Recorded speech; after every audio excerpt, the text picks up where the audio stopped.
How many parents and grandparents even understand all this social media? Twitter, Instagram, Facebook, Snapchat, Vine, much, much more. I'm sure most of you don't understand the addiction. We'll talk a little bit about that. I want to welcome a couple of people into the studio. First, we're going to talk to Mariah. We're going to get Mariah's story. Time permits, and I know it will. We're going to talk to Mariah's mom as well, because Mariah, you have an incredible story. Oh, thank you. And it started really back when you were a sophomore in high school. And I'm going to read some of the words that you wrote. As a sophomore in high school, and I just read the Twitter, Instagram, Facebook, Snapchat, Vine. These were my obsessions that almost destroyed who I am. And then you go on to say, I allowed all of these to take up every minute of every day from the time I would wake up to the time I would go to bed. My face was constantly buried in my phone, gazing into the, and you call it, sinful media. I had no relationship with my parents, you say. My mother, of course, we had a relationship, but we were not very close. I had absolutely no relationship with my stepdad. I wanted nothing to do with him. Did this happen over a long period of time, or was this just a matter of months, that this obsession? How long did it take for this to become an obsession? Mostly within a matter of months, just because social media was really popular and it started to kick up during that time. So Facebook was pretty much more popular in middle school, and then the Twitter, the Instagram, all that started to come in my freshman and sophomore year, and I started to get hooked onto all of it. You said that you felt you would no longer be accepted by your peers if you weren't steeped in this. So obviously peer pressure drives this, correct? Yes. So am I correct in saying then that all of your friends, or at least most of your friends, were equally, and I'm going to use the word hooked?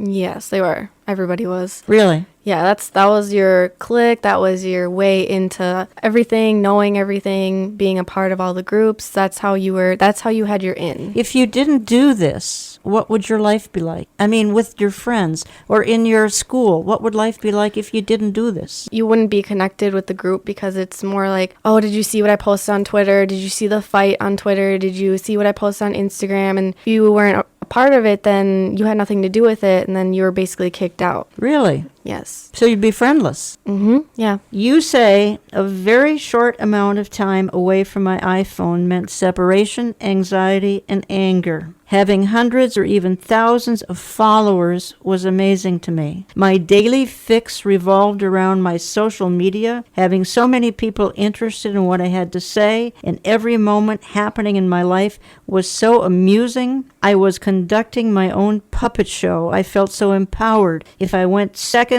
even minutes without my social media, it would take such a toll over me. I would get into such a deep depression until I got my fix. You really sound like an addict. Were your other friends this addicted? Yeah, they were, but in my generation, that's not looked at as an addiction. It's looked at as everyday life. So to them, it seemed like this is a daily life thing to do. And to me and my family, it was more of like empowering, and it's taking over my life and destroying who I was. Did you see that it was destroying? And I know we're getting to the incident where everything kind of hit the fan, but before that, did you see that it had taken over your life?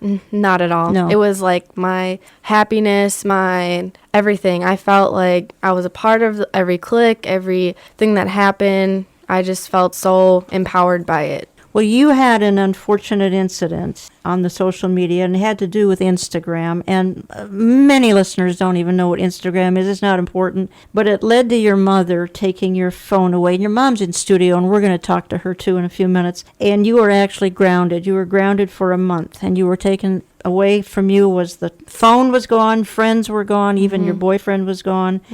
And you wrote this when I asked you to summarize your story. You said, my parents became my enemy. My life became a big, dark hole of emptiness and loss. Now, this is when the phone's gone. A big, dark hole of emptiness and loss, also filled with hatred and anger. I fought off my mother, and my stepdad held me down and physically had to take it from me. This is your phone. This is when, talk about separation anxiety. The phone's going now. All right, I felt like he was taking my life away. This is your stepdad that you're talking about. Yeah. I started to scream at this point. I was in a state of blackout. Something evil had taken over my body that caused me not to remember, but the rest of the events were told to me later about my other horrific behavior. And then you say, my mother had to grab me and force me into the car. She had to put the child's safety on because I was trying to get out while she was driving. I was screaming and crying the whole way home. I threatened to kill myself and run away, all because she'd taken the phone, the iPhone, the Instagram, the Facebook, the Twitter, all because social media was gone. You wanted to run away. You wanted to kill yourself.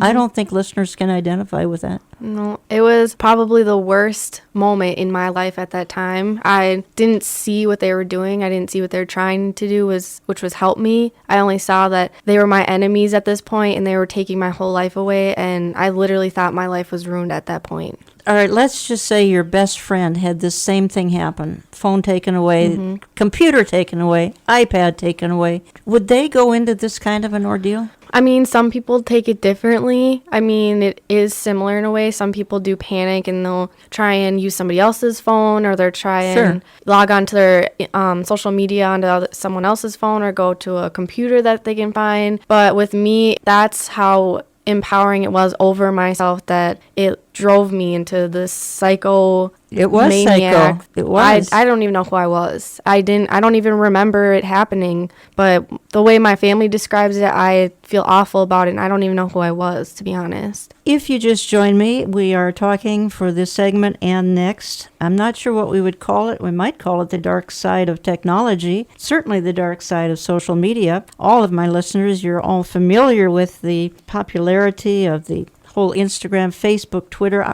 Olive Tree Ministries is very involved in Facebook and Twitter. Find it, Olive Tree Ministries, Jan Markell's Olive Tree Ministries on Facebook, Olive Tree Men on Twitter. And it's a way of getting a message out to a lot of people in a very short time. Some people handle it just fine. I've got someone in studio. Her name is Mariah. She didn't handle it so fine. She was obsessed with it. And that was how I introduced this segment, that some people literally do get obsessed because, well, there's an addiction of some kind. Mariah, I don't fully understand it. I mean, I'm into technology, obviously not like you are, but you write this. You say it's taken away from you, so you're away from all the social media. You're going to be away from it for a month. Is that right? Yes, so it was a month. Were you told that it would be a month? Yes, my mother informed me it was going to be 1 month, one solid month of nothing. When she told you that, what did you think? I'm never going to make it? Or did you think? Oh my gosh, that is why I threatened and I pulled the card of I'm going to kill myself, because